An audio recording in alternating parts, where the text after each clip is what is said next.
Ben moi, j'aime pas beaucoup le code de correction parce que quand que je fais le code de correction dans mes textes, je me concentre beaucoup plus sur mettre les bonnes couleurs, faire les flèches à la bonne place. Fait que des fois, je passe à côté des erreurs. Moi, la façon que je me corrige, ben, que j'aime me corriger, c'est je passe une phrase à la fois. Je regarde si j'ai des erreurs, puis je regarde dans le dictionnaire s'il y a des mots que je suis pas sûre. Puis une fois que j'ai fini la phrase, ben, je fais un petit point à côté, comme ça, je suis sûre que ben, je l'oublierai pas, dans le fond. Fait qu'à la fin, ben, je repasse pour voir si toutes les phrases ont été faites. Puis comme ça, ben, je suis sûre qu'il me reste plus trop d'erreurs. Moi, j'aime pas faire le code de correction avec les couleurs parce que je me concentre à trouver les bonnes couleurs. Fait que là, quand je me trompe, ben là, je suis déçue parce que là, je me retrouve plus.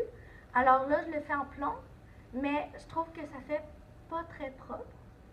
Donc, moi, ce que je fais, je me corrige aux mesures que j'écris, à fur et à mesure que j'écris. Et je relis phrase par phrase et je corrige. Et dans les dictées, ben, je fais des petits astérix au-dessus des mots que je cherche ou des verbes. Ce qu'on peut retenir de ce que j'ai entendu précédemment alors que ma caméraman rit derrière la tablette, c'est que si tu attends à la toute fin d'un texte pour te corriger, parce que tantôt j'entendais le phrase par phrase, etc., petite section, je mets un point, je passe à autre chose. Si tu attends la fin de ton texte, à moins que ta passion dans la vie ce soit de corriger pendant 3 heures, 4 heures de temps, bon, je sais que tu fais jamais ça. Pourquoi? Parce que tu as probablement une existence qui est autre que de corriger sans fin. Il y a comme plein de passions probablement plus énergisantes que ça dans la vie.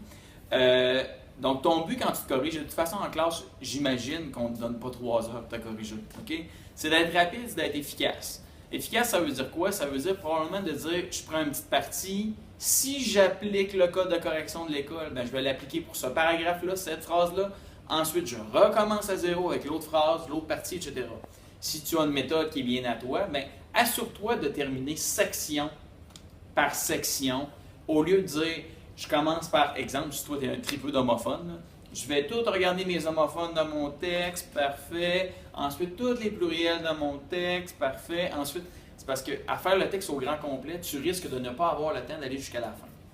Alors, en corrigeant adéquatement, efficacement des blocs de texte l'un après l'autre, mais le cas échéant où tu n'aurais pas le temps de tout corriger ton texte, tu peux à tout le moins négocier avec ton enseignante ou ton enseignant pour lui demander si c'est possible, dans le cadre d'une situation d'écriture, de ne corriger que les sections que tu as révisées adéquatement en ce qui a trait à l'orthographe et à la grammaire. Donc à ce moment-là, le 5e critère d'une grille de correction, commission scolaire, mails, ce que tu veux, bien, les 4 premiers critères, on peut les passer à travers tout le texte au complet, alors que le 5e critère, qui touche à l'orthographe, la grammaire, donc le nombre de fautes, ben, l'enseignant peut l'analyser à travers une bonne partie de ton texte.